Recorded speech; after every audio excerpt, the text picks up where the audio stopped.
Hello नमस्कार साथियों, स्वागत है आपका एमएस स्टडी पॉइंट में। दोस्तों, हम भारतीय इतिहास पर चर्चा कर रहे हैं। चूंकि भारतीय इतिहास में औरंगजेब को पढ़ रहे हैं। औरंगजेब जिनका शासनकाल 1658 से 1707 तक रहा। कल की जो क्लास थी उसमें औरंगजेब की सामान्य जानकारी हमने जुटाई थी और यहाँ तक हमने पढ़ा था कि सन 1679 में औरंगजेब ने पुनः जजिया कर लगा दिया था। वो जजिया कर जो अकबर ने 1564 में हटाया था। अब आगे तो बेटा औरंगजेब की हम बात करें तो औरंगजेब के समय प्रसिद्ध जाट विद्रोह हुआ।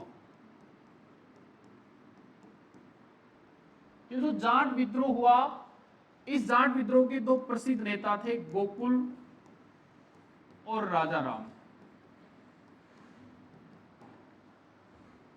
औरंगजेब ने सन 1670 में तिलपत की लड़ाई में जाटों को परास्त किया और परास्त कर जाट नेता गोकुल को मौत के घाट उतार दिया। परंतु अभी राजाराम जिंदा था। राजाराम भूमिगत हो गए और राजाराम के नेतृत्व में जाटों ने लगातार और अनवरत यह आंदोलन जारी रखा। यह भी आपको ध्यान रखना है। राजाराम के नेतृत्व में जाटों की लड़ाई जारी है और राजाराम के नेतृत्व में जाट सिकंदरा पहुंचते हैं। वो सिकंदरा जो कहाँ है, आगरा में है। सिकंदरा फेमस था। वहां क्या था, अकबर का मकबरा। सिकंदरा स्थित अकबर के मकबरे को लूटा।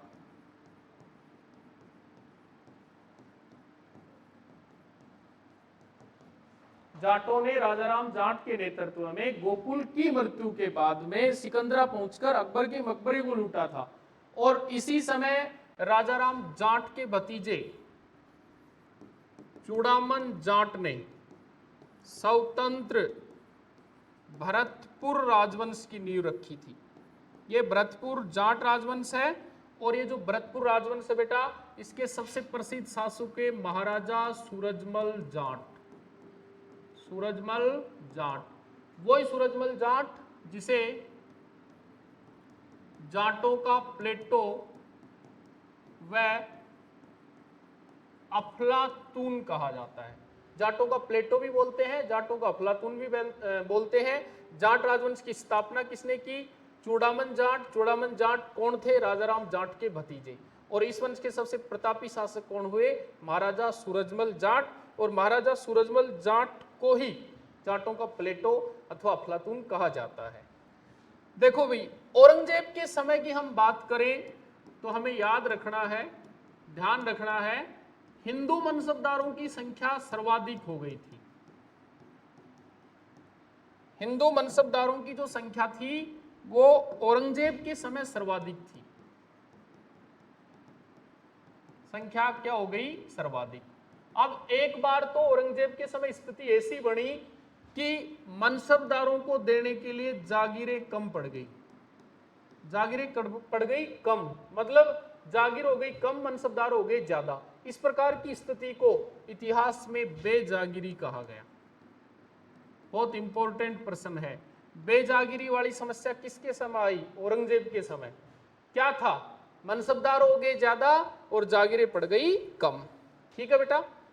वैसे जो औरंगजेब हुए, इन्होंने वर्तमान औरंगाबाद, और औरंगाबाद कहाँ है? महाराष्ट्र में है,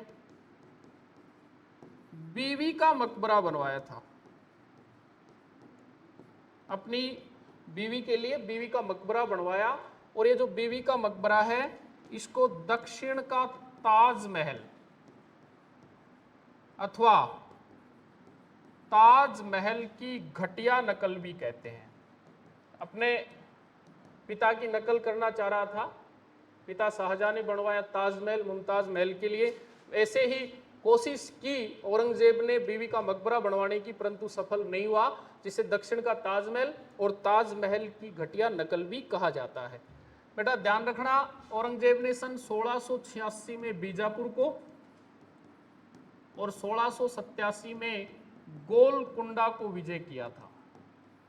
एक चीज का विशेष ध्यान रखना है, जिस प्रकार अकबर ने असीरगढ़ के विजय के बाद असीरगढ़ के किले को सोने की कुंजियों से, सोने की चाबियों से खोला था, ठीक उसी प्रकार औरंगजेब ने गोलकुंडा के किले को सोने की चाबियों से खोला था। ये इंपॉर्टेंट बात है और बार बार परीक्षाओं में आती है।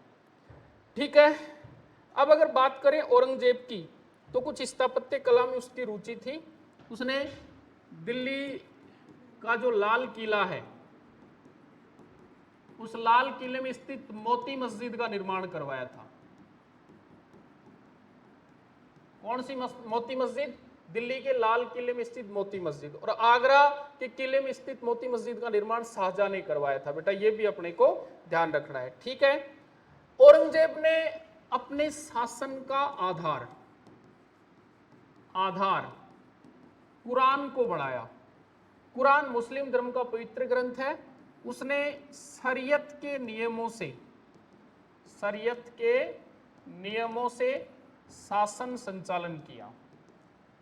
अब शरीयत के नियमों से उसने शासन चलाया, तो फिर क्या क्या प्रतिबंधित किए गए वो देखो।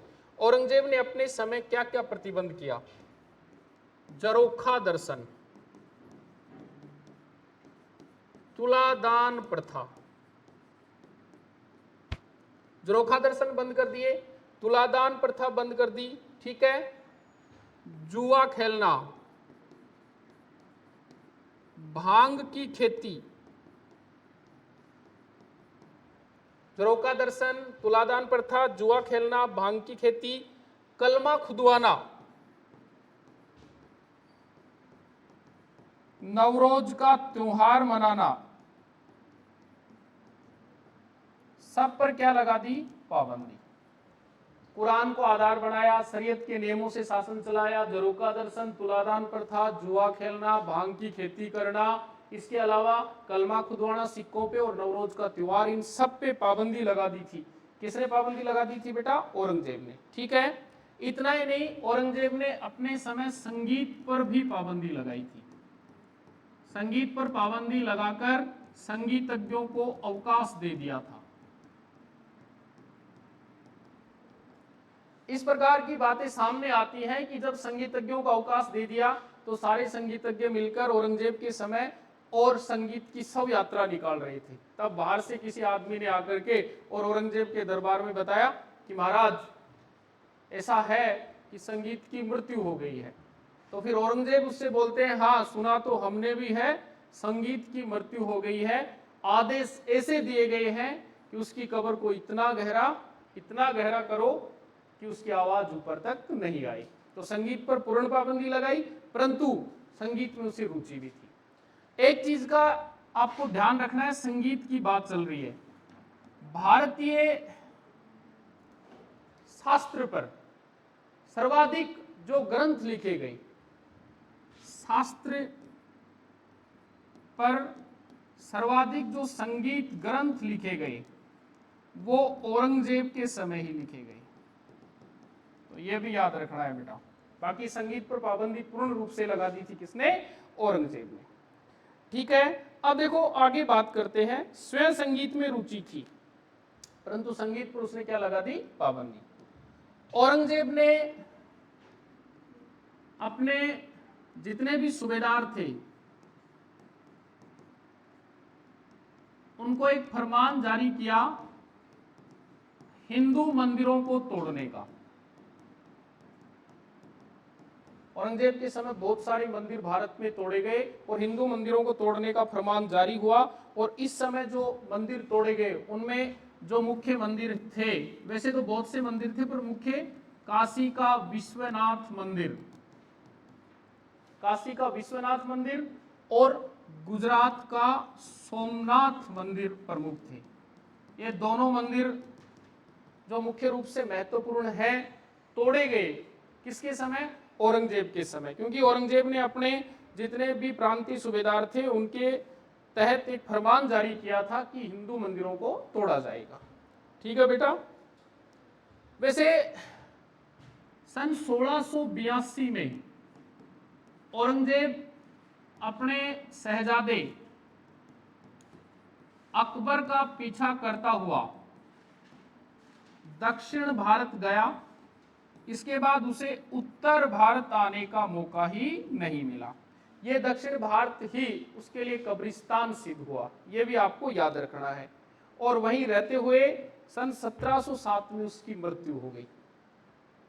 1707 में मृत्यु हो गई। उसे दौलताबाद के निकट खुलदाबाद में दफना दिया गया और खुलदाबाद में उसका मकबरा बना हुआ है। तो कई बार प्रश्न आएगा औरंगजेब का मकबरा कहाँ बना हुआ है, तो खुलदाबाद में बना हुआ है। खुलदाबाद कहाँ है? दौलताबाद। और दौलताबाद कहाँ है बेटा? वो महाराष्ट्र में है। तो आज की क्लास में हमने औरंगजेब से जुड़ी जो महत्वपूर्ण जानकारी थी उसके बारे में चर्चा की है। क्योंकि 1526 से लेकर 1707 तक बाबर से लेकर औरंगजेब तक के शासकों का हमने अध्ययन किया है और अगली क्लास में हम मुगल वंश से जुड़े जो महत्वपूर्ण तथ्य हैं उनके बारे में चर्चा करेंगे। धन्यवाद।